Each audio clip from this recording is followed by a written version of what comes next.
Let's talk about two very corrupt organizations. One of them is the Catholic Church, and the other is the NFL. And apparently, they're working hand in hand.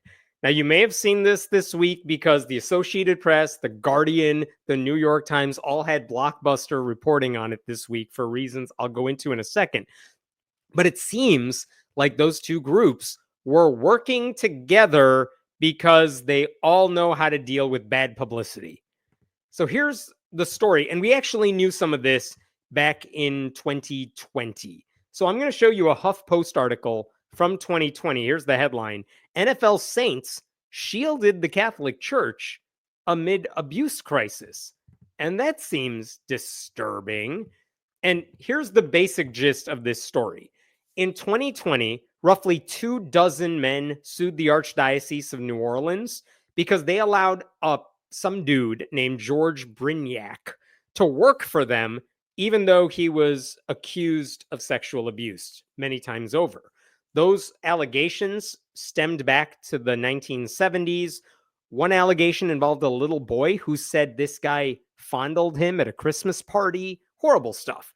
The Catholic Church in New Orleans, they said he was removed from the ministry in 1988, except that dude was totally allowed to work as a lay minister, like a regular dude who happens to be a minister, until 2018.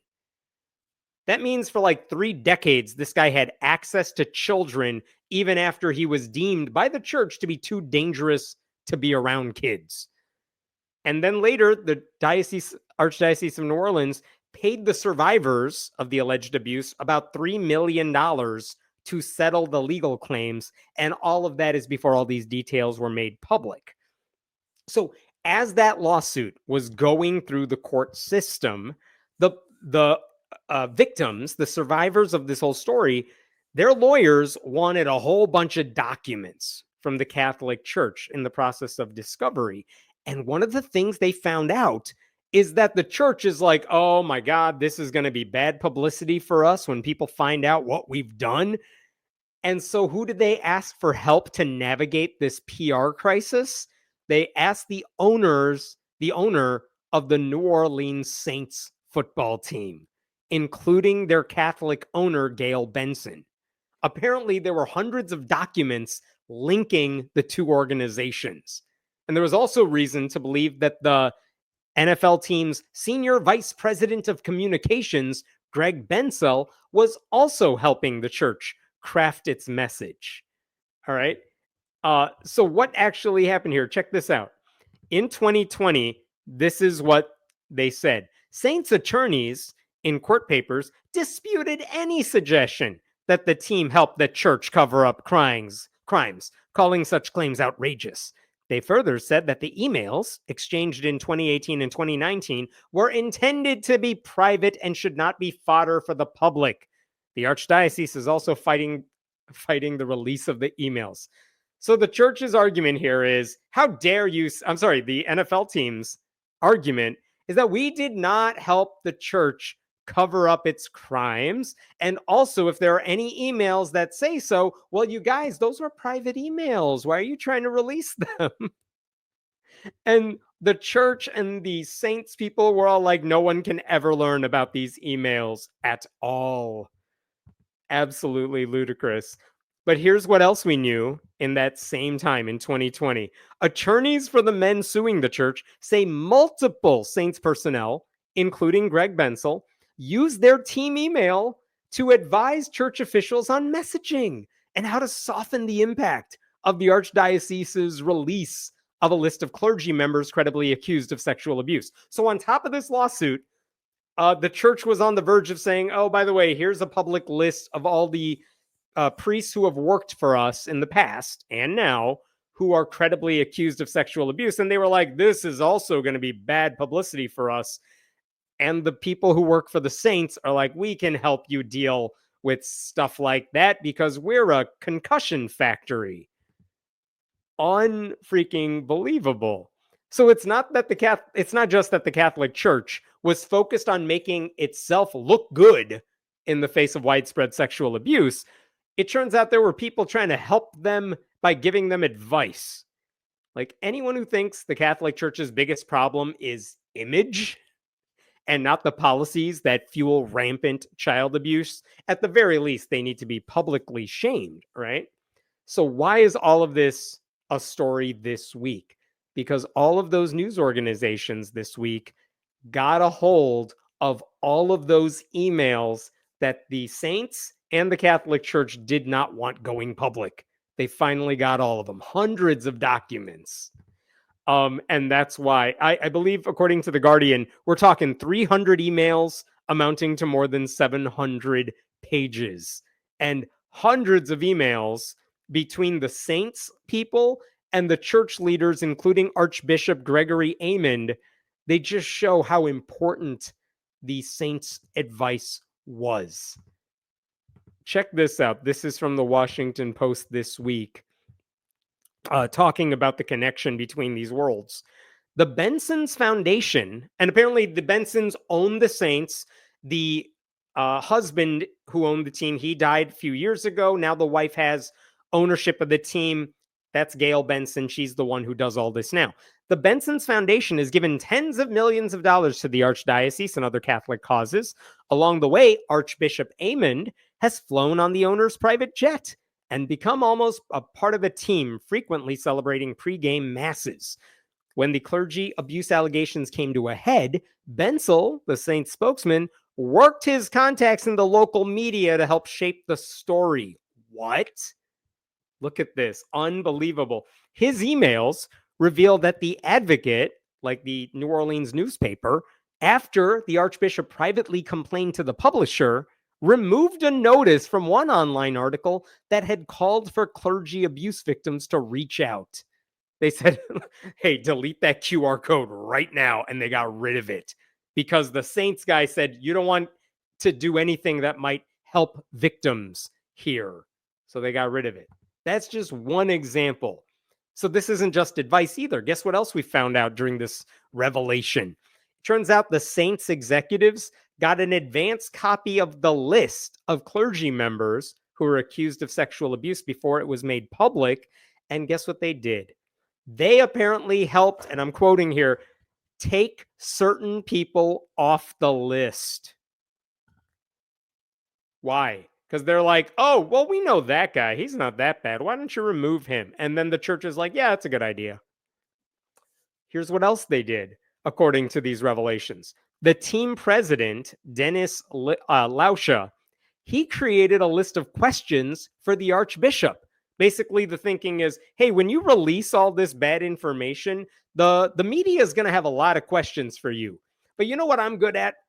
Interviews, publicity. So here's a list of things you should know how to answer. Let me help you with your PR here so you can be prepared.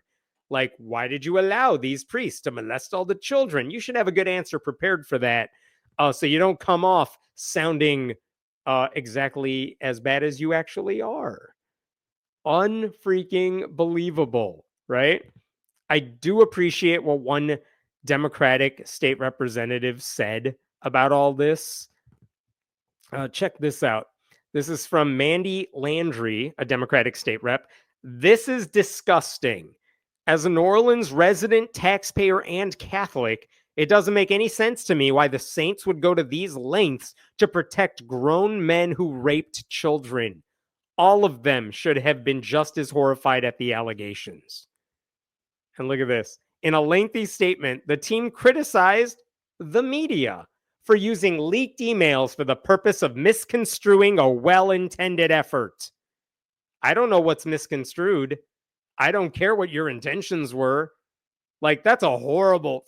For people whose whole reason they're in this story is that they're good at PR, that's a pretty dumb statement to make, saying, you know who the real problem is? The reporters who got access to our emails, who found out we were trying to help the child rapists and their protectors.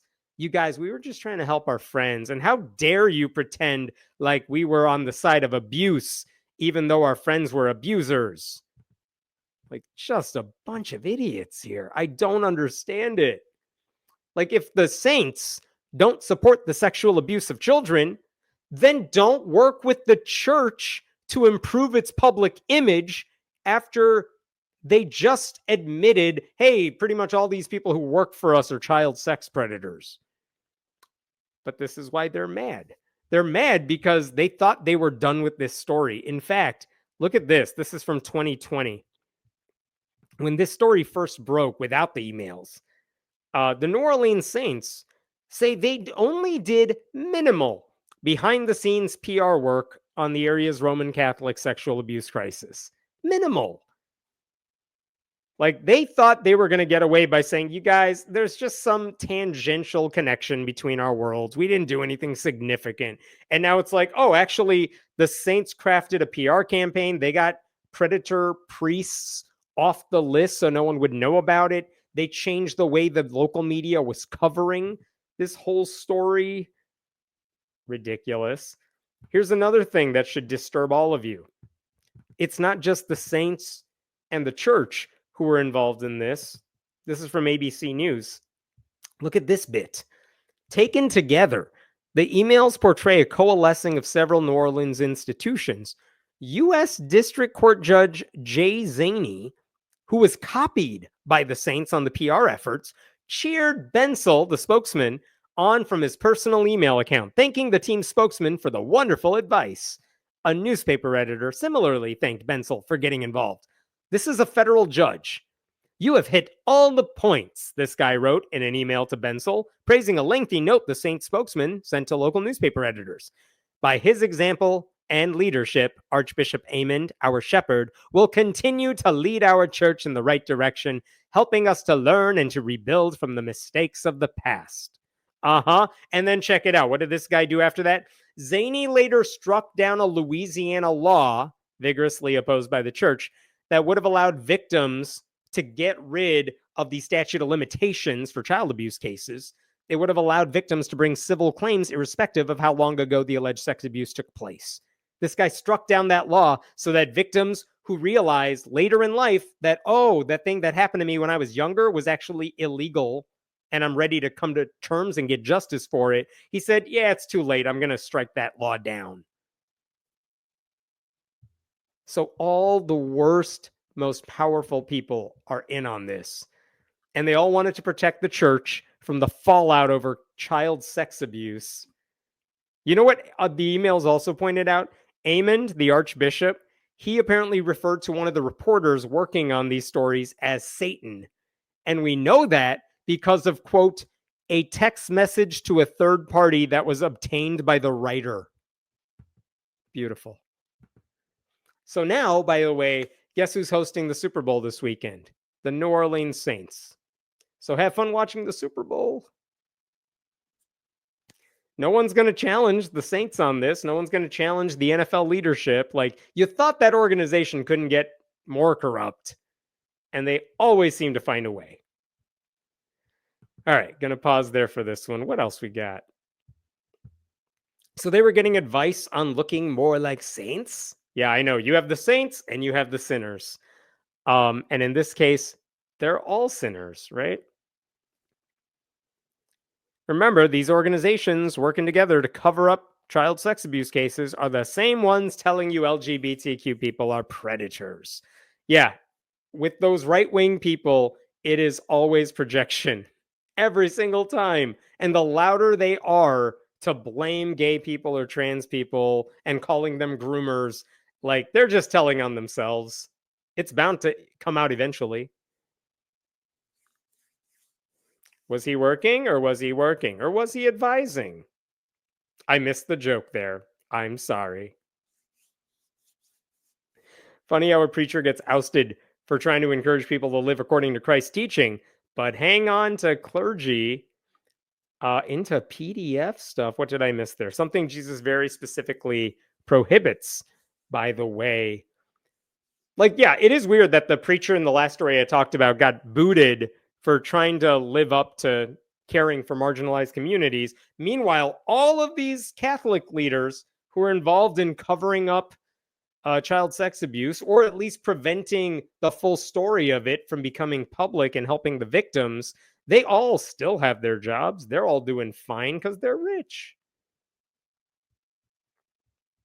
I'm deeply religious, Episcopalian, gay, and liberal. I really love your videos. You often sound more Christian than some people I know. I appreciate your work. You reveal hypocrisy. I appreciate that, Stephen. Thanks so much. I will take issue with the you sound more Christian than some people I know. And the only reason I take issue with that is because I think that unfairly implies that being Christian itself is a virtue. And I think we need to let go of that thinking. So I appreciate the intent, obviously. But yeah, I think we should stop saying that one. So many reasons to boycott the NFL and Super Bowl. It's corrupt all the way down. Thank you for that donation. I do agree with you. And at the same time, I'm absolutely a hypocrite and I will absolutely watch the Super Bowl. Not because I give a damn about who wins the game, but only because I like to be informed about things that everyone's watching. Like I watched the Grammys. Do I care about any of those singers? I don't. But it was nice to know what everyone was talking about. You know what I mean? Trans male atheist from East Texas here. I love your explanations and your eye on Christian nationalism keeps me up to date. Oh, thanks for all you do. It's kept me sane here. I appreciate that, Wolfie. Thank you so much.